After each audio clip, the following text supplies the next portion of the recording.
anything that went well. A tap at her door brought her back to reality. "Did you know Dean Chang has a long hyphenated name, Bessenthorpe Chang or something like that? Can you believe it?" A young woman said as she entered Roz's office with an armload of papers. "I wonder if I should put a couple of hyphens in my name." "I beg your pardon?" Roz was trying to read an email. "I could be," she thought a moment, "Laurel Marie Anderson Rink," she announced, and placed the papers on Roz's desk. "My mother's second husband was John Rink. I didn't like him, but she seemed to.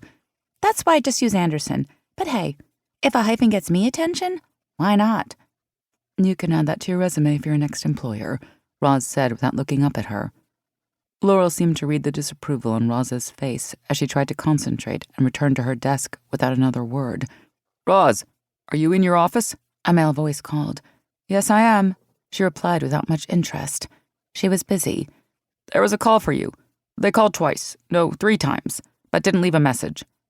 When she didn't reply, he added, "It was a woman. Older woman, I think." "Did you get a name?"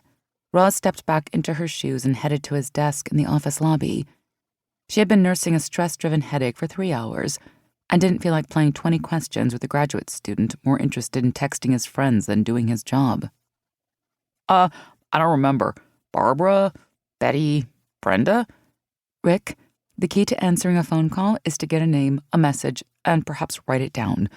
Now, let's try again. What did the woman say?" "Okay, she sounded sort of, frustrated and a little, scatterbrained. When I told her you weren't here, she wanted to know where you were and when you'd be back. I wasn't sure that was any of her business, so I said I didn't know." "Was it someone on campus?" "I don't think so. I got the idea it was someone out of town. She said something about a different time zone."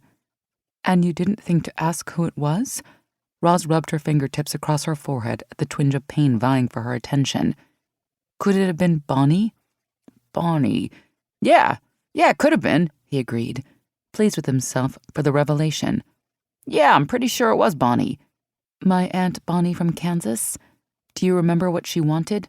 I don't think she said. She was a little aggravated you weren't here. I remember that." "Did you ask her what she wanted?" "I'm sure I did." "So my Aunt Bonnie called 3 times, didn't leave a message, and seemed upset about something." "Is she the one who sent the 5 pounds of buffalo jerky for Christmas?" he asked through a chuckle. "Yes." Roz returned to her office. "If she calls again, do you want me to ask what she wants?" he shouted. "Absolutely."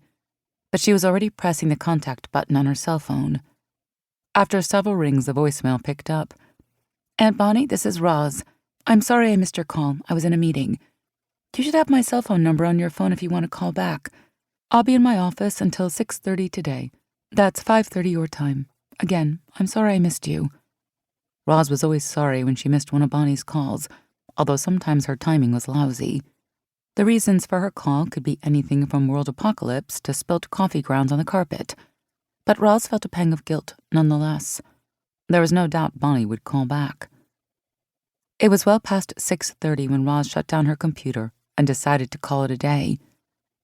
She hadn't been as productive as she intended, but between the retirement reception, Bonnie's fruitless attempts at contacting her, and the headache, small accomplishments were better than none. The office was empty when she turned out the light and closed the door. Most of her co-workers who attended the reception hadn't returned to work that afternoon. It was just as well. She accomplished more when she wasn't bothered by incessant questions and banal chit-chat. As she waited for the elevator, she contemplated calling Bonnie again. She'd probably be eating dinner. It was Friday. She'd be with her friends at the Welcome Home Cafe on the south side of town, having the senior chicken fried steak plate with mashed potatoes. It was tradition. 4 women, all retired and widowed, sharing a weekly get-together to gab about weather, local events, and family. Roz slipped her phone in her jacket pocket, resigned to calling Bonnie later. They had talked twice this week, and about nothing urgent.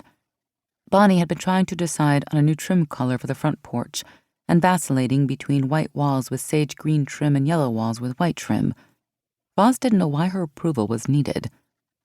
Roz stepped into the elevator and pressed the button for the lobby.